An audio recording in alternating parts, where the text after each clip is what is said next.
Truly. Players Pick Podcast, picks and perspective with Chris Johnson. Pool table. Painkiller. Oh, okay. Yeah. We good? Yeah, let's roll. Sweet.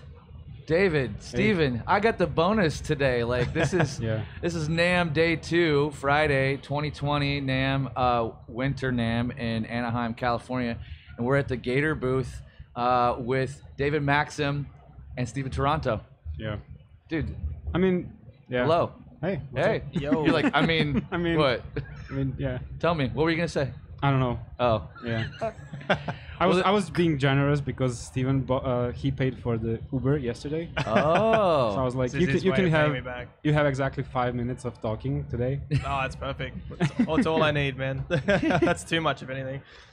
Well, this is pretty badass, though. I have to say, David's already one of my favorite players and artists on the planet. Thank you. And I think I know you maybe through Pliny and David. Yeah, like, yeah. We're sort of in that umbrella, that sort of group, that little group of. I'm trying to figure out who it was that made me like actually listen to Helix Nebula, but it might have been. I think it might have been Pliny. I don't know. Right. Somebody. I mean, obviously, Simon and Jake both play for him, and they're kind of the foundation of that band as well. So maybe through those guys, it just fell on your lap, and here you are. Here I am. I'm glad you enjoyed it. Is you guys having a good show so far? Yeah, it's really good. Yeah, it sucks. It really. It sucks. What was the worst thing you've seen so far? There were some ugly guitars yesterday. We saw. I'm pretty sure they work really well, but they were super ugly. Just like not vibing. No taste whatsoever. But yeah, I mean, other than that, I mean, there's really, I'm joking obviously, but there's really no bad products around. It's like everybody's putting out cool stuff, I guess. It's been cool, interesting, yeah. I agree. Across the board, for the most part, you see everybody putting out something good. Everybody has entry level. Everybody has stuff that doesn't, suit your needs, but it suits somebody else's needs, right? Yeah, absolutely. So that's cool. Yeah, something for everyone. Yeah.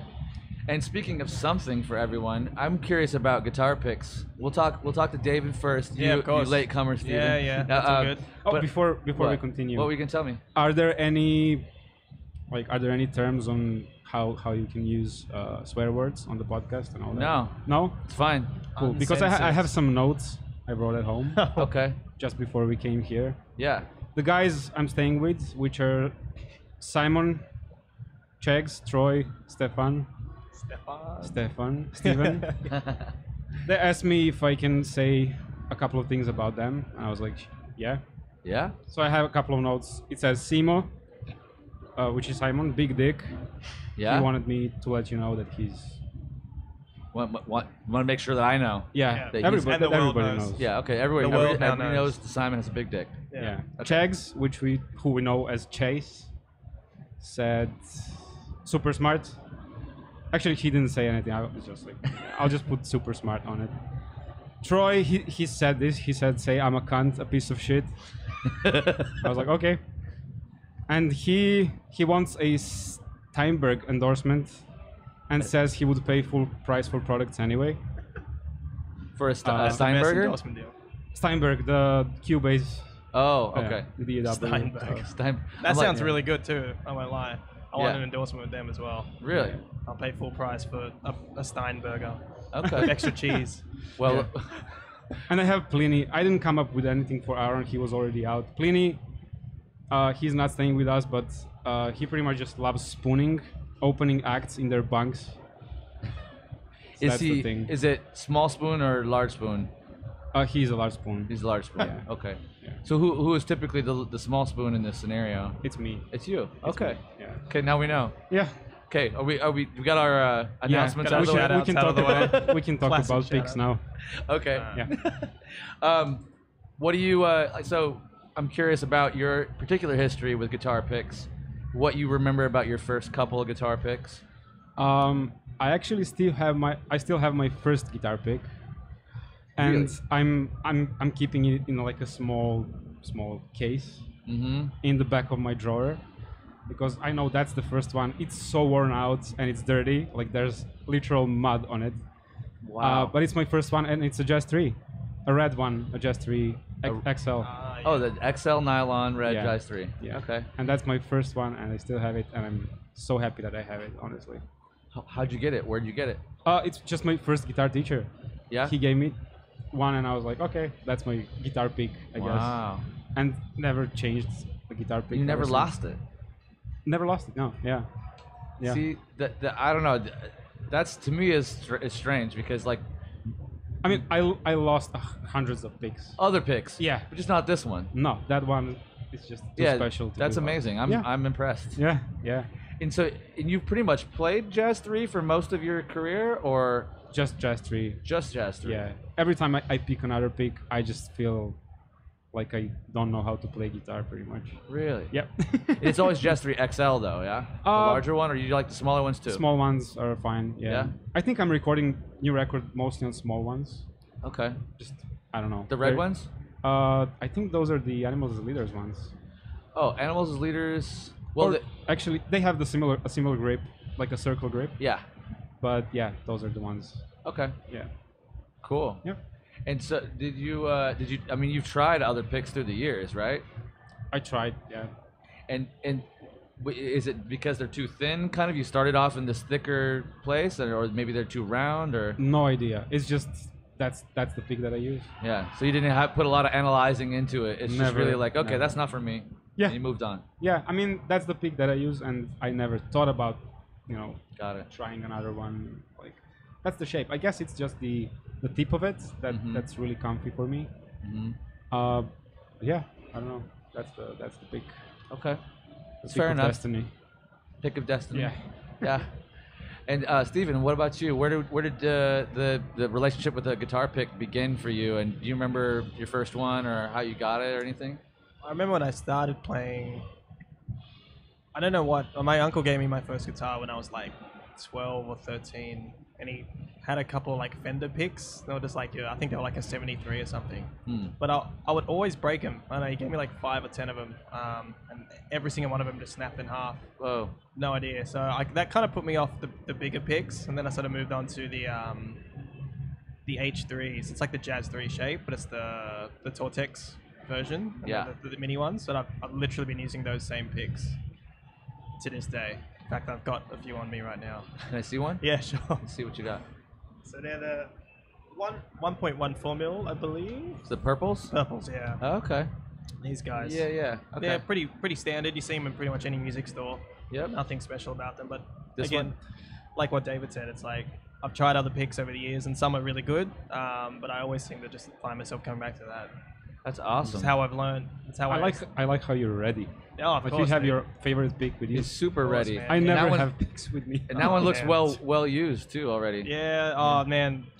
This is like maybe a day or two of playing. I chunk picks like then nothing. I don't doubt it. It's I don't doubt it. I like strings is a different story. I can pretty much rock a set of strings. I'm sure you Fuck a play year. more notes a day than I play in a month. Oh, probably, yeah. Oof. yeah. That's right. Easily. Yeah, one sitting, right? Like most of us are like just trying to catch up. Like you're like 75 light years ahead of. It's like Steven, just slow down to like quarter speed for us, so we can cop your vibe, man. Yeah, I know, right? Slow it down. But I'm catching up slowly. You are. I figured out some exercises that I'm working on. Oh, really? Yeah. Oh, cool. That's good to know, man. That's So why. you'll be shredding 24/7 in no time. Yeah. So we had two Jazz 3 guys, but you're on the nylons and you're on the Tortex. Yes. Yeah. Yeah. I've used the nylons on some recording back in the day. A lot of the Helix recording was done with the nylons as well, but I always just preferred the sound and the feel of the Tortex. A little bit grippier. Mm-hmm. You like to feel the fresh pick. I do, Like that yes. little film. I do too. Really good, So yeah. that's the magic of the Tortex when they it's a tumbling process. Yeah. And I just love the fresh picks, like pull them out and like Yeah. that initial grippy kind of Yeah. tacky feel. Have you ever gone into more of a scientific details about pick materials? Can you sometimes you tell us more about it? About these picks? Yeah, like the difference. Well, interestingly enough, so the nylon picks are molded, right? So they're injection molded. It's a heated up nylon, and it's a mold that encapsulates it. So there's a little bit of I don't think there's much like tumbling that's done with the nylon or anything. That might like deburr it a little bit to take the plastic edge when it first comes out of the machine. But that's basically how we make those, and we just create I don't know, it's probably a $10,000 mold per like 5 or 6 picks or whatever, and then they're able to pump them out a little bit that way. The difference with Steven's pick, the Tortex picks are a big sheet of what we call Tortex, right, or what Dunlop calls Tortex, and they come in a big sheet and they're stamped. Like these are all Tortex, right? Oh, right. So they're stamped out of it, and then so that gives it that hard edge, kind of, and that edge needs to be tumbled off, right? So there's a very family secret tumbling recipe that we put it in for a certain amount of time and we get a certain result. Sometimes if you under tumble, the edge will be tougher. Over tumble, it gets rounder. Like for Steve Vai a couple years ago, he was really into Tortex 1.5 for some reason, like a regular standard pick. But Intune had given him some picks that looked he was like, here, Intune gave me some of these, and I'm like, oh man, I'll make those for you. Come here, give me those. And I really looked at it. The edges were so rounded they did like a triple tumble on them. Right. So it was like a real thick pick, but like the edges started to really like round off on them. Now at 1.14, you don't notice it too much, but the thicker pick, when you get into like a 1.5 or 1.35, you start to notice the edge a little bit more. But it's part of it generally is part of the sound, right? So David's pick, it's gonna have a little bit. It has a little bit of a bevel, and it's kind of round. It's rounded because of the injection molding. And yours is chopped. Chopped. Yeah. And that's usually what people love about Tortex, is because it kind of has a rasp. It does. To it. And the molded picks usually are a little bit more flowy. The beveled aspects of it allows it to release from the strings a little bit quicker. Yeah. So. Interesting. Maybe that's part of what you like about it. I don't know. That's cool. I don't know what I like, but it's super interesting that such small details make such a big difference. It definitely can. Yeah. It's so interesting, actually. Like. Yeah, I never pick up a guitar and go, oh, I'm going to use the nylon to get that flowy sound today. And then it's just like, oh, just play what I know, and then you sort of work around that. But now that you know a little bit about, just a tiny bit about it, you might actually look at it and go, huh. Yeah. Oh, thump. And for me, sitting with Dunlop for 5 years and developing picks with all these different players from around the world, I honestly, in the beginning, I was like, man, what picks can't mean that big of a deal? It's a Jazz 3 or it's a regular shape. What does it matter? Yeah. But then very quickly, I was like, oh, wait, there's polycarbonate picks that have a certain sound. They're injection molded as well, but they wear down a little bit quicker. They're cheaper to make. They wear down a little bit quicker. But some people get addicted to that sound, and then they can't, they're like, oh, I don't care that they wear down. I just got to get a bag of them, And then there's the Ultem, which is like Ultex, which is it's crisp and it's tougher. It's more expensive to make, to do the whole thing. Yeah, I think that's the one that I like. Apart from the pick that I already used, the amber looking ones. Yeah. That's what I felt. I fell in love with that one pretty hard too. It's kind of hard not to like the Ultem because it lasts so long and it has a real clear.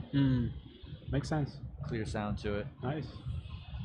But so that's picks. That's picks. But my personal approach is I don't want to overthink any of that stuff ever.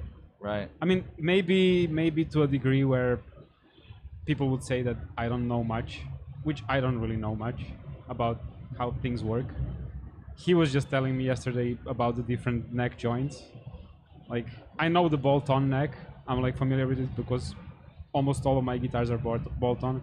Sure. When you sent me that Kiesel guitar, I didn't even notice that it was a neck through until he actually told me oh, there's a neck through guitar, there's a bolt-on. I was like, oh yeah, the Kiesel has a different. My Kiesel because I really don't overthink that stuff. And here I was thinking that you chose that guitar because it was neck through. Yeah, I really had a thought because you chose. Oh, I want the DC 600, blah blah, or 700, and yeah. I was like, oh, he's interested in a neck through. Yeah, had no idea, honestly. It was probably on the list of a guitar that I liked, and I was just copying the list of all the specs and like changing a little, few things that I actually know what they are. So the neck through just came through, and I was like, okay, I guess I like neck through as well.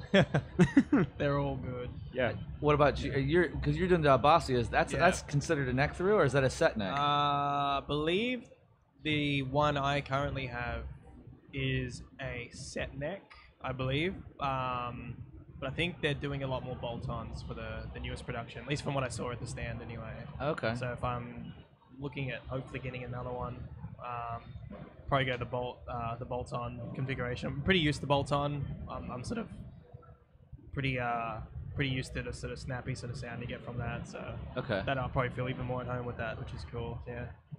But again, I'm a bit like him in the respect that I can kind of just sort of play anything. You'd have to kind of point out the differences. I'd have to do like an A and B check, to actually really tell. Otherwise, I just sort of go off feel. Yeah. If it feels good, I just play it. It doesn't really matter how it's configured. Well, that's to your benefit, really. Yeah, sure. If you can just play anything. Exactly. I mean, if you get too particular about something, you box yourself so far in. You're like, no. Like, I mean, just for example, I remember hearing a story about Tom Morello when he plays jazz threes. He plays same jazz threes that you play, actually. Oh, wow. Exact same size, same color, everything. And his assistant was telling me that they were doing some one-off gig somewhere, and they were just kind of doing a meet and greet and hanging out. And they're like, Tom, it's time for you to go on stage.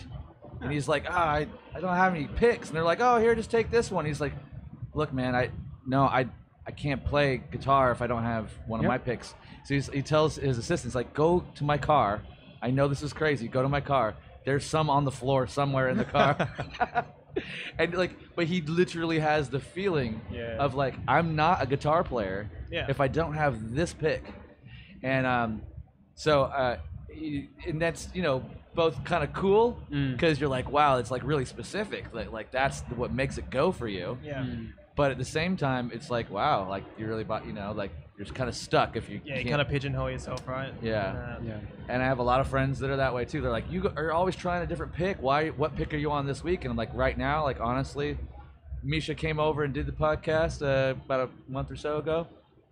He made a patch for me in my fractal, which blew my mind. Which I'm like still like can't believe that like I have this patch and it sounds so good. Awesome.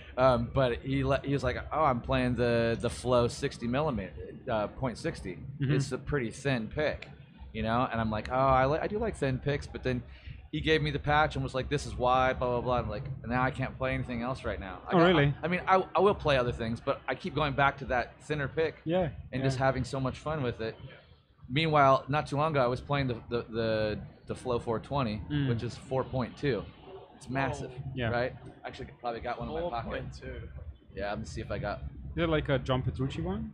But that's a bit thinner, maybe. It's a little bigger. And there's a new John Petrucci actually. Oh, actually, you know what I have?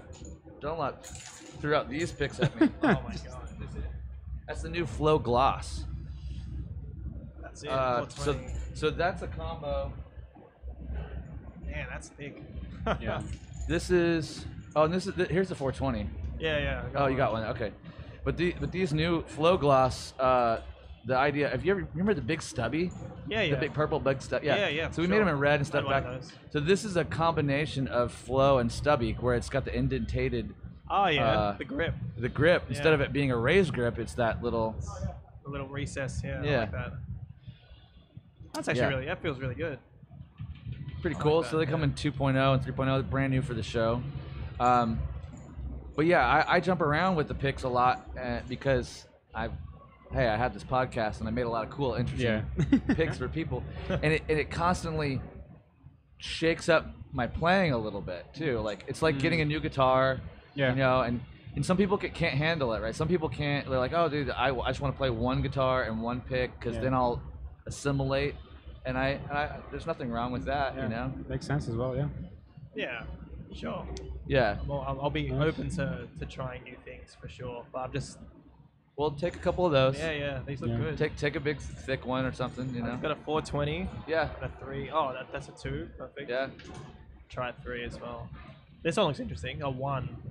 It's and that's the flow pick. That's from Horizon. Yeah. I like that pointy tip on there. It's good. Keen to try this out. Nice. Thank you. And so, welcome to Kiesel, Hey. David. What's up? Hey. See, David's just recently signed on with Kiesel Guitars, and we sent him out a really cool 7-string. Yeah. And he's finishing writing Below 4.0. Yeah, it's almost done. Yeah. Yeah. Do we have release dates? Yeah. Not really. I'm aiming at like May, June, July. We'll see. Okay. I'm really not gonna limit myself. If it takes another year, it takes another year. I'm not in a rush. So maybe this year, maybe next year. This year, I think for sure. Yeah. Okay. But still, if something comes up and I decide to, for whatever reason, just go completely nuts in a different direction, I'll do it. I never want to limit myself creatively. At least it's, I see many people rushing into finishing records just so they can go on another tour cycle or whatever. Couldn't care less, honestly. I mean, makes sense from a business perspective, but I think that would drain me if I was doing that. 100%. Yeah, it wouldn't be fun. I get that about you. I hear it in your music too. You're a patient guy. I mean, you have to be. If you want to make music like you, apparently, yeah. Yeah, I mean, all of my music is super personal. It always tells a story about a certain thing that happened in my life, or it's like it wouldn't be fair to not commit myself completely to portraying that emotion, or just doing it right. I guess it would be pretty bad for my mental health, I think. Do you think the music is really tied? Oh, absolutely. It's part of your It's what's the therapy? Yeah, it's like a therapy for me. Yeah. It's always been. I mean, I've been making music since I was 12. Like in Cubase, just programming stuff, playing guitar, all that. Everything I do today, pretty much. And it's always been just about, I had a fight with my girlfriend. I'm just gonna write a song about it. Whatever happens. Sure. Yeah, I mean, it can get super dark. Do you guys want to get super dark? Yeah, sure. Yeah. So on Below 4, I have this song. Actually, let's go. A few years back, 3 years ago, a cousin of mine died. Wow. Yeah, of a blood pressure. Actually, 6 of my cousins are dead by now. What? Yeah. This is all very recent? In the last couple of years? Last 15 years. 15 years. I lost like six cousins. Yeah. Wow. Which is kind of crazy if you think about it. Oh yeah. But the last one that died, I was super close with him, and it really hit me, and the way he died and all of that. And I decided to write a song about it because there was no other way to cope with the feeling. And especially a really interesting thing that happened that absolutely blows my mind today is, so the circumstances he died in were not that pretty. So during the funeral there was a really particular smell coming from the coffin, which got stuck with me for months 3 years ago. And for months I was struggling with just letting the smell go away. It was, I don't know how that happens, but it's just like subconsciously you, I guess, like stuck in, like you could continue to smell yeah, it. if I think about him I can feel the smell. Whoa. If I think about the event. And I started writing a song about that event, and the smell just went away. Whoa. Yeah. And it was amazing. Like, I was talking to my parents about it, I was talking to my closest friends about it, it's a really strange phenomena, I guess. I don't know, but the thing that actually blew my mind is I started recording that song about a year ago, and I had to also write lyrics for the song, which are really, really super deep and personal. Just, you know, trying to describe the feeling of that, you know, of that event and all of that. And the smell came back. Yeah, during the writing of the lyrics and recording of the song. Okay. And it was like, because I mean, of course, lyrics get super personal in that case. Sure. And I was spending most of my day just writing lyrics, recording guitar, weeping, writing lyrics, like, you know, just going to circles. And the smell came back, and I was like, wow. Like, is it possible that those things are that powerful, you know, that they get stuck with you so hard? It's interesting. It's really interesting. And I honestly want to explore more about it, but I want to explore more about it when I finish the record and I'm, you know, done with that. I really want to maybe ask someone who knows more about that. Is it like a synesthesia type of thing, or where you taste or smell colors or stuff? Yeah. Is it like connected to your memory that hard that the smell comes back or whatever? It's really interesting.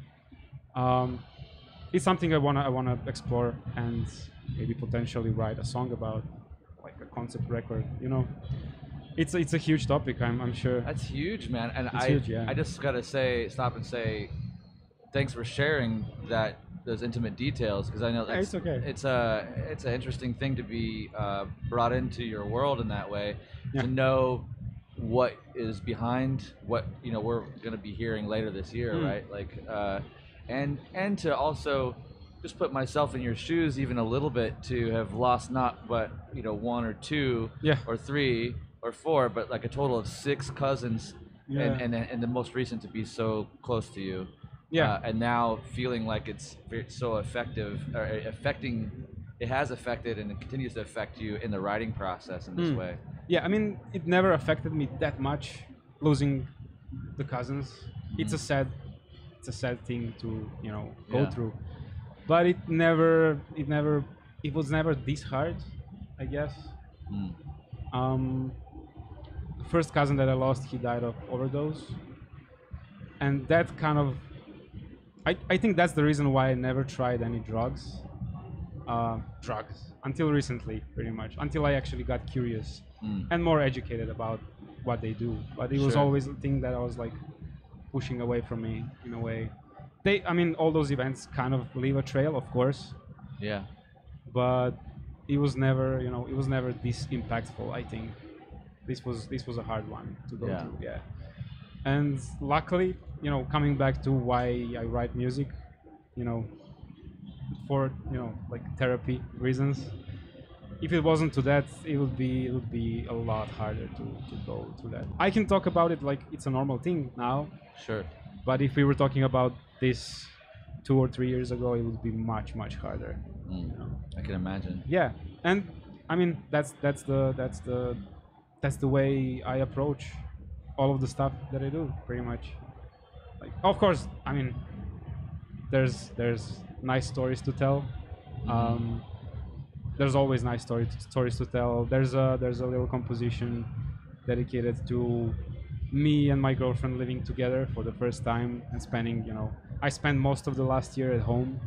The only gig I did was in Chile, and I just wanted to spend the entire of the year at home with her and my dog and see how that works out. And that was another source of inspiration, of course. And dating back, there was always, you know, events that, you know, kind of like fueled the inspiration for stuff. But it's a need. It's more of a need. It's like you know, it's a need to create. It's not a necessity, and it should never be a necessity. It's like you have to go. You feel compelled. Yeah, Yeah.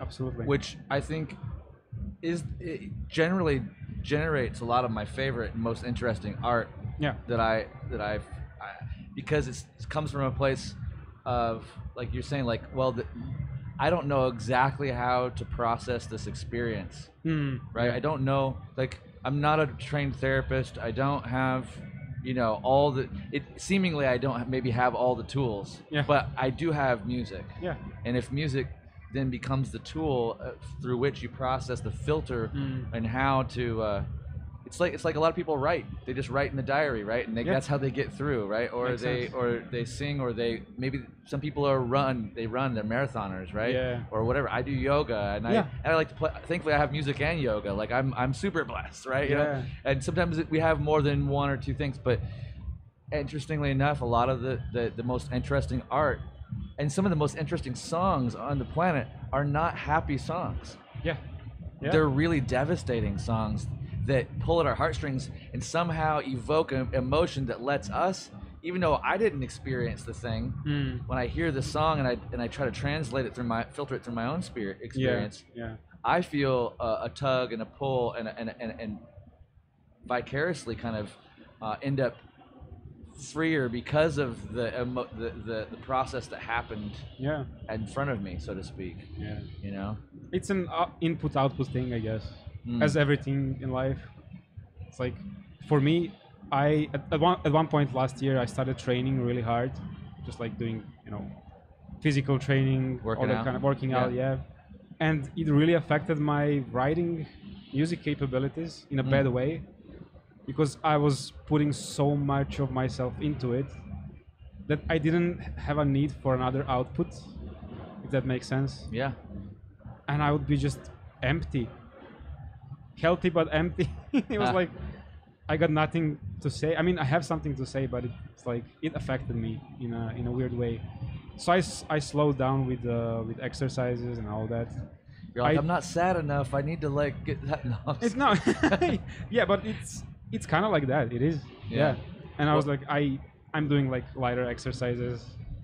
Just enjoying the exercise more instead of just going all in for it. Into it. That's good. And the writing process is much easier that way. Finding more of a balance with that, so it's not so extreme and it doesn't leave you depleted. Balancing stuff, It's interesting though. I have heard, and matter of fact, Devin Townsend is one of the ones that usually repeats this back to me. He says, he asked me like, "Are you writing, buddy? Are you doing something? Are you like?" Well, I'm like, "Yeah, sometimes," and sometimes I'm like, "Yeah, I've got all these ideas and I'm like putting all these things together." But there was a time when I was like, "I don't know, I just don't have anything." Yeah. And he's like, He's like, "Well, isn't that what we're supposed to try to get? Like eventually, like to like express all of our ideas to where we just don't have anything to say." Like, I mean, like it's like some sort of zen in it, that where it's like, can you get to the place where you don't have the need or the compulsory? You're gonna get there anyway. Life will make you dead eventually, right? Like and if you live a long life, the arc of life, right? Like you in the middle, it's that middle portion of life where you have enough vitality and enough energy and towards the real middle last third or whatever is where you have the know-how to, right? Like you have the most amount of possibility to bring to life the thing, but the dissipation is real. You look at people that go, oh, like the waning of spiritual and inspirational qualities. It could be through success, or it could be through just like, I don't know, I'm old. I'm doing something else. It's another thing I'm actually dealing with at the moment, Really? with my parents, because I've been fortunate enough to be able to support them in the last 2 years financially and any way I can. But as of recently, I came up with this idea. Hopefully, I can make it a reality. I want to make a small workshop at home for them, where they will make all the merch and the CDs and the vinyls and all that stuff. And they are so stoked about it, which makes me so happy. Which means, most of the income from all that stuff will stay in the family. They will have a purpose, to work on something. Because the way my father's business worked was kind of seasonal, but it also slowed down over the years, where it's pretty much non-existent at the moment, and he really needs something, to move him. So you're gonna create a sweatshop at home and put mom and dad in? Yes, exactly. Is there gonna be a whip involved? 12-hour days. 12-hour days. Okay. No breaks. Sorry, mom and dad. Yeah. No, but they're super happy. It sounds about amazing, it. actually. Yeah, I mean, I suggested that to them maybe a few months ago, and they were so into it. Cool. And I'm now so determined to make that happen because I think it's gonna, prolong their life, extend their life, lifespan. Man, you give somebody some sort of meaning, like when there's a goal in life, right? I think that's what maybe oftentimes goals do for us more than anything. It's like some sort of focus, because just like this show, like if you came to NAMM with no goal, purpose. with no purpose, no goal, you just be washing around in the tide, right? And that could be cool if you're okay with that. But most of us come here and we go, okay, I've got like 4 things to do, and then I can go do my thing. And that focus helps you fight through this crazy crowd, like to get to the place, to be here on time for the podcast, all those things. In the same way, it's like gives you some meaning, Yeah, and definitely. that's great for them. It sounds like. Oh yeah, I'm determined to make that happen. That's amazing. It's one of my top priorities at the moment. You're not as horrible of a guy as I thought you were. Ah man, I mean, I try to not be horrible. I wanted to back up and say that I hear the good parts of your music too. Like I really do. I can hear the tragedy in certain parts, right? Of course. But what I love about your music in particular is the really incredible contrast, the dynamic. So there's not only this wide contrast of like expression of emotion, a wide range of expressed emotion throughout it, but and there's an element of underlying patience, which I remember very clearly, and I think I told you this, but Sarah Longfield was the one that posted about Bilo 3.0, and I was like, she just said, she made some sort of grandiose statement about this might be the greatest thing of blah blah blah of all time or something, and I was like, well, click on that. And I remember the very first few seconds I got goosebumps and chills, and I was like, the intro to that album, and then I found out that Jeff Loomis was on it, and Per Nilsson. Per Nilsson, and that album introduced me to Jakob, another phenomenal player that I'm and all around creative person that I'm astounded by. Yeah, he's amazing. But yeah, to feel that you have such a wide range, and all these years later, we worked together at EMG and at Dunlop and now at Kiesel.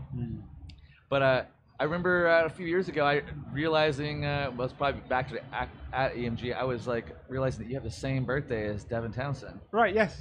Yeah. The same day, different year, right? Yeah, and James Labrie from James Labrie, same day too, huh? Yeah. Interesting. That's interesting. Yeah. But Devin's an influence, though, right? He is definitely. Yeah, definitely. Because it's kind of hard on this. It's kind of on your sleeve a little bit. It is. Yeah. It is. And I don't want to escape that at all. Yeah, I don't think you should. All of my influences are clearly represented into my music, and people point to them, and I have nothing against it. Because I know people get offended by people saying like, oh, they sounds like that band or that band. Sure. I love it when people say like, oh, sounds like Devin Townsend. I'm like, fuck yeah. Yeah. And you've done a really good job of copying like a certain amount of his production skills. Like like there's a certain similarity in what you do production wise. Yeah, the wall of sound kind of thing. Yeah, that's there. And you have like neat counter melodies here and there at times that are kind of underneath that you have to listen for a little bit. Which I got used to doing with him. And so he's a good friend of mine, and always just really love anything.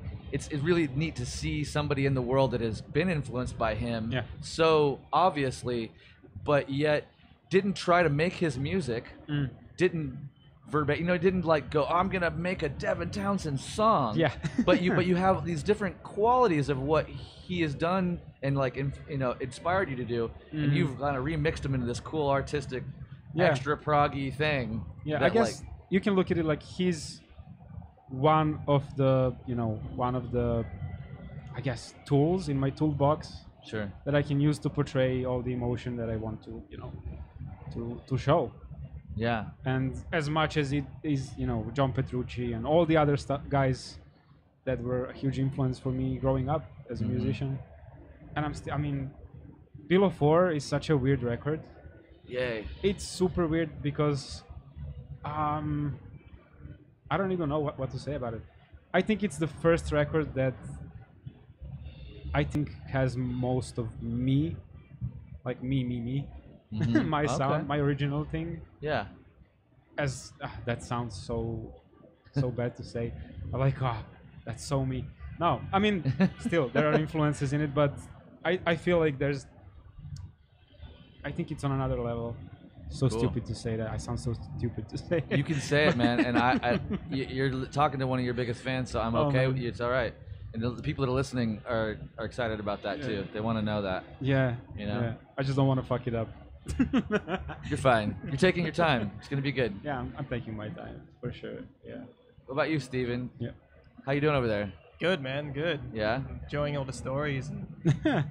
I should probably tell you a positive story later on, but because I bumped some people out, probably brighten the mood up a bit. Well, you have a record that came out. Was it last year? Yeah, March last year. Yeah. Solo record. Solo record. Yeah. Yeah. Tell us the name of that one again. So it's Permanence is the name of the EP.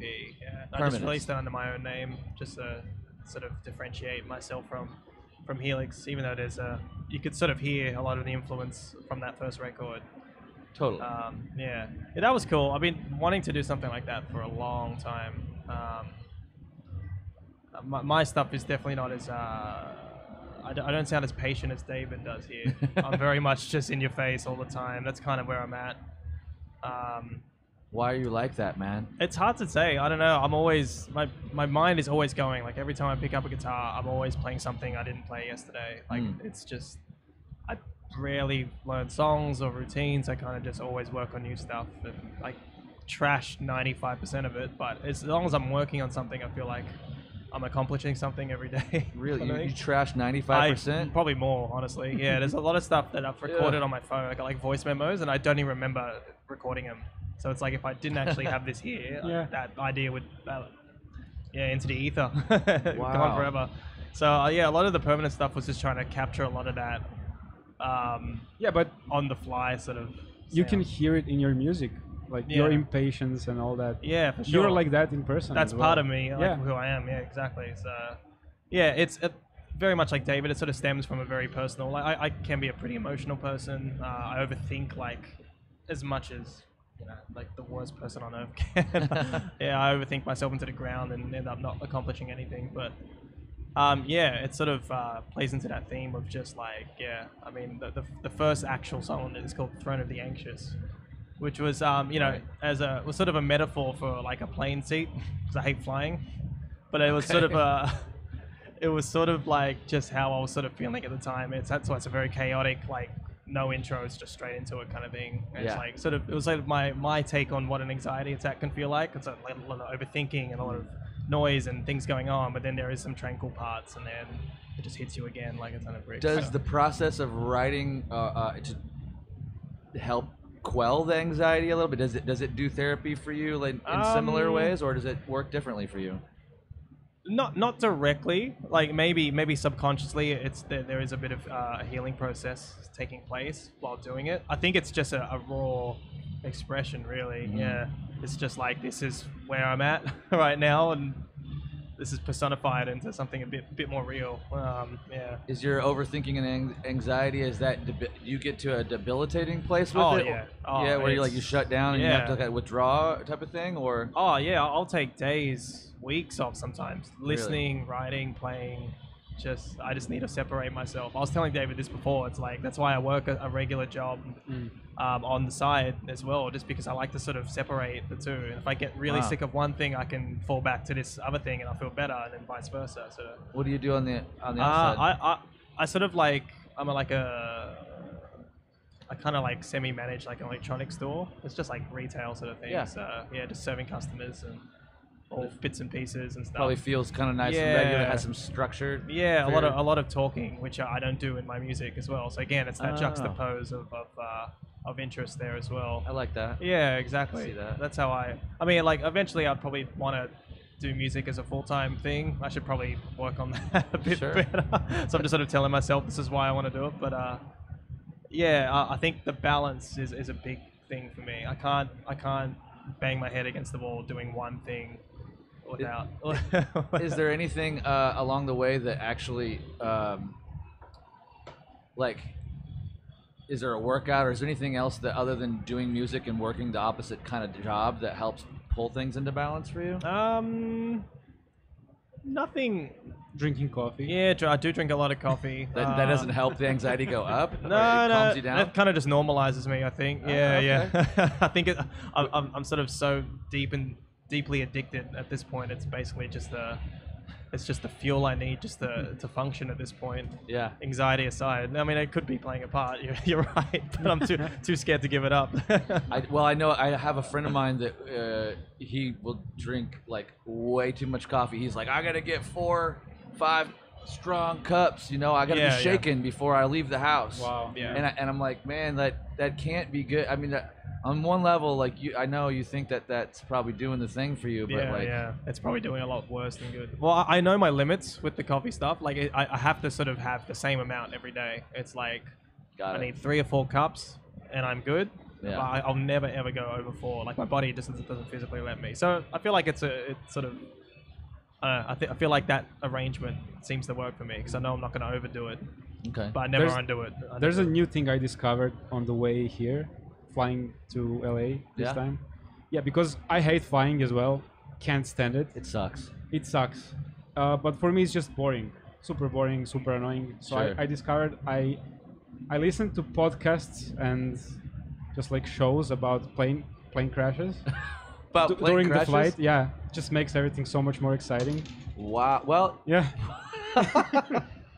well, that's the first time I've ever heard that. Yeah. Oh, That's man. interesting. Okay, everybody out there, that if you're really afraid, Yeah, makes your Try this heart, next time. Heart go. find which podcast do you have any that you can recommend about plane crashes? I was listening to Stuff You Should Know, Oh yeah. and I it know was that one. about the missing flight. Should I block my Malaysia ears Airlines. for this segment? Should I leave the room for this segment or have a panic attack? You're okay. I'm not Are you gonna getting go into details. anxious over there, just listening to us? I'm not gonna go into details. But yeah, it makes things more exciting for sure. Wow. Yeah. Well, I have to admit that I do kind of do like a weird thing when I fly. Mentally, I have to kind of like go, okay, this could be it. Yeah, for You sure. know? Oh, Yeah, every and- second. And if this is it, I think everybody thinks about it. that yeah. will be interesting. I try to tell myself that will be interesting because, and I kind of like just like look back on my life a little bit. Like I'm like, oh, so if it ends here, and that leaves these projects, that leaves these people like without. What have you got to show for what you've done? Yeah. And what I think is a really interesting like thought around that is, I mean, because from our own perspective, obviously, there's a part of us that goes, oh man, what would everybody do without me, right? Because like, especially people that are very active and integral to some sort of community, right? And for folks like yourself that are in a public eye and you're an artist, people come to you for music and for lessons or whatever, any of these things. Yeah. You kind of think, well, wow, you know, what will happen to my loved ones, you know, and all these different things, how it will affect them. And at the same time, kind of like you're letting us know, like, you know, you lost all these other friends and cousins, Yeah. right? Like, a few of them weren't as tough as others, right? You're saying, you know, and in that you kind of know, in that little snippet, you kind of know, like, yeah, I will definitely affect some people when I pass, but maybe I'm not as important as I think I am. Mm-hmm. Yeah. Is an interesting concept to wrestle with, and that the world will just go on. And it's a pretty healthy thought, I think. Yeah. To have perspective, actually. Yeah. Agreed. Because if you make your life all about yourself, it's just gonna suck. Yeah, man, for sure. Yeah. Yeah. It just sucks. What do you guys think happens when we die? I don't know. Any thoughts? I don't know. I kind of like the idea of reliving the life over and over again. Just getting better at it every time. That's kind of cool. Yeah. I don't know. Just like trying again? Trying Yeah. again and getting better every time until you become like you know, like Dalai Lama or something. Would it, you think it's in the same? Do you think you live the same kind of paradoxical like person? You get to live this life again. Doing this podcast again, just doing it better. Ah. Telling the story in a better way. So not a classic reincarnation that you're going to become a different person. Nah. That the energetic quality just going comes in right circle. back. Yeah. Just learning from it, learning again. What about you, Stephen? Yeah, it's a very interesting question. I find myself thinking about too often than not. I mean, honestly, I mean, if we're going off sort of, I guess, scientific fact and stuff, there really isn't much to look into. it's just once you know, it's the same thing as if, you know, before we were born. It's whatever that was like. It's what it's like afterwards as well. So we have this little brief stint in this thing called life. Yeah. You know, we do that for a bit, and then we say our byes, and that's it. End of that chapter. Sometimes we're on. That's right. Sometimes we're off. Yeah, and we're Currently we're on. We are on. Yeah. Like this is the light switch is on currently. Yeah. You know, man. It's like, and we take little breaks and we turn it off each night. Yeah. That's weird. You got to enjoy those times when you know. It's like Tool have that song Parabola. That's basically all about that. Just, you know, embrace the moment. You know. Yeah. We are the eternal energy at the end of the day. But, you know, embrace the moment while we are alive and breathing. You know. 100%. It's one of my favorite songs and bands too. For sure. Yeah. Same. Yeah. That's a lot of insightful life searching on those albums for sure, especially those later ones. Yeah. Yeah. If you get a chance to see them live, especially now, they're on top. Yeah. Like the live show is phenomenal. Yeah. Like the light show and everything that I watched them like last 4 or 5 years as they were writing the record, and they're kind of fumbling around, like doing good live shows. It's fine, you know. I'm like, oh, it's great, Tool, all right. But then the album dropped, and they went on tour with the actual thing. Oh man, I love that album too, man. Wow. People say, yeah. Well, and I do like the album. It's a little, to me, it's a little slow.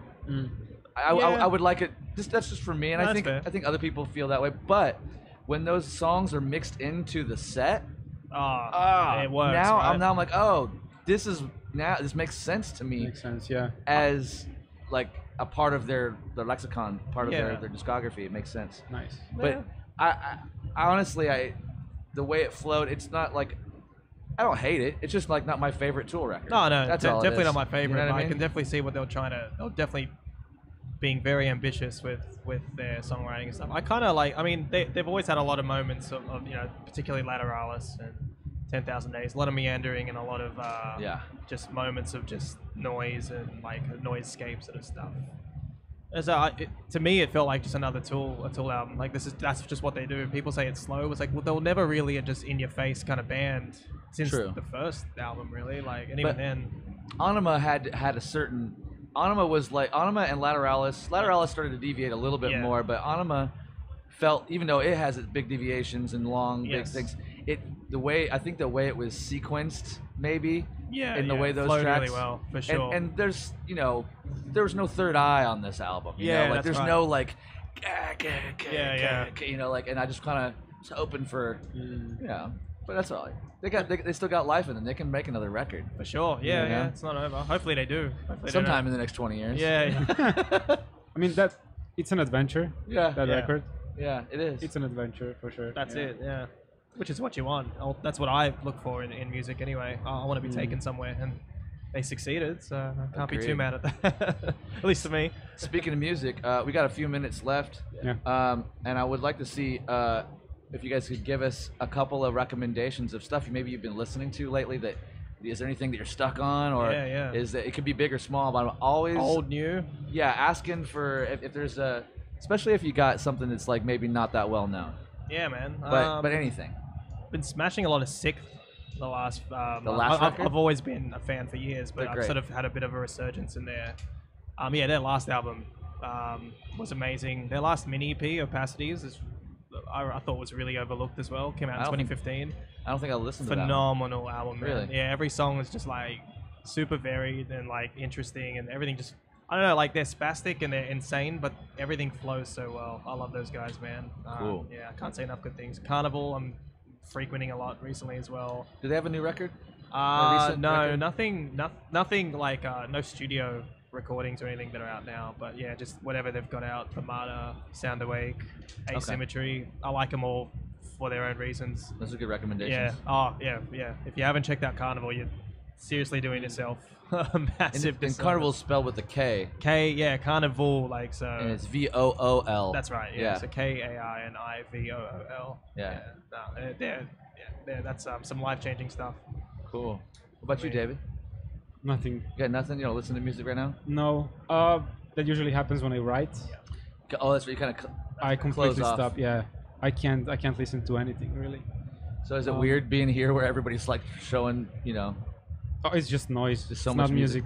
Yeah, but you're not going out to any shows while you're here? Oh, I went to Animals as Leaders last night. Yeah, we were amazing. Duh, we walked out We there lost you. together. I lost you guys. Yeah. Trying to get food. How good were Yeah. those guys last night? So That good. was Amazing, such a good yeah. set. So good. Such a cool stage for them to play too. I like was that. I was having a little like moment there. I remember when these guys were nothing. Yeah, and man. now they're here. They're finally doing this thing in front of this wide audience. It just made Massive. the to know what this audience actually is Yeah. and what that means for that band made me really, really happy. Yeah, Yeah, especially man. because they played some of the oldest songs. Yeah, it was a Yes. nice mix. Nice. Real mix. good mix. Yeah, really nice. Yeah.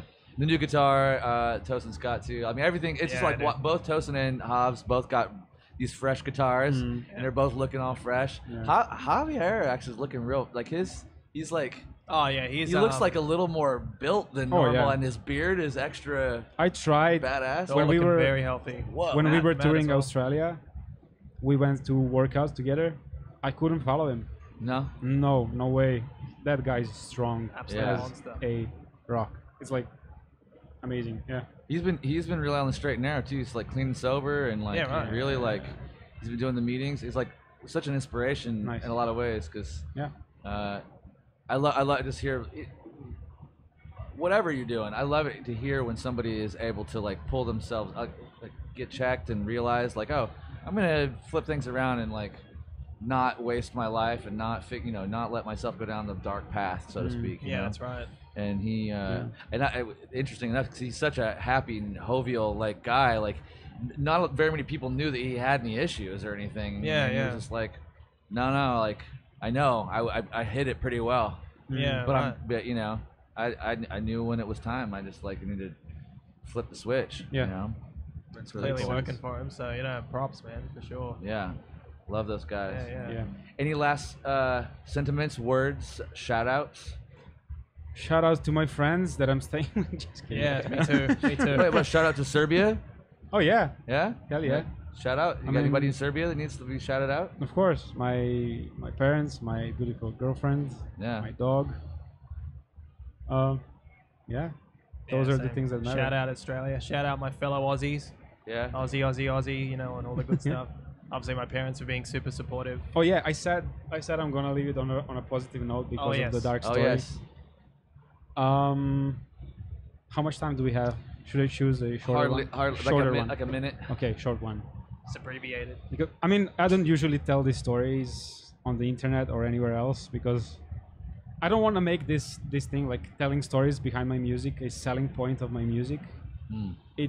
It's still a personal thing, so it's like I want it to stay with the closest fans. I sometimes share the stories during the workshops Sure. not because I want to make it a selling point, because I want to educate people that writing music from from a good place, from a healthy place, is the way to go. I guess that's my message. But yeah, a positive story, short one. A few years ago, my girlfriend was moving from her village to a city center, and she stayed at my place for a couple of days, for a week, and I absolutely hated that because she does a lot of crafts with paper and stuff like that for a living. Sure. And I was trying to record Who Beat the Moon at the time, the record. Mm-hmm. So she was there just being behind me, being annoying, just cutting stuff, having like huge orders to finish in time. and I was trying to write a song for 6 hours. I was just sitting there, nothing comes out, and I was like, like I took a microphone, put it in front of her, plugged my guitar in, played a couple of chords, and it was like, that's the song. And that's the When She Craft from Who Beat the Moon. Oh, really? Yeah. Whoa. Yeah. That's so cool. Just recorded her and me live, working in a small space, and just adding a few details on top. Ah. Yeah. I love that. And you did that with your niece on Below 3.0, didn't you? Yeah. I just put the headphones on her head, let her, sing whatever. Still one of my favorite little parts in that album. There's so many little like gems and little trinkets in that record, but there's always stuff I want to put in. Actually, recently I just put in Simon's. There's a ridiculous video I put up on Instagram from our Australian tour. They just finished their set, entering the green room, and Simon just growls, the nastiest growl of all the growls, and I had that on my Instagram story. So I took the audio from that story, put it in my new songs. Amazing. As an effect. I always do stuff like that. It just makes things more personal to me. Yeah, a bit unorthodox, right? Yeah. A bit left of field. It makes it so much more So Simon is all around my new record. I'm going to give him credit for that. That's amazing. Fun stuff. Yeah. Some performance credit. Oh, yeah. Well, thanks a lot, you guys. I got to get back over to the Kiesel booth. Yeah. I'm getting blown up. I'm missing people, and I'm like, where are you? And I'm like, let's go together. I don't know what I'm at. I want to try some guitars. Let's go hang out. Me too, man. All right. We're out. All right, Thanks peace. so much. Thanks for having me. Thank you. Yeah, you, man. likewise.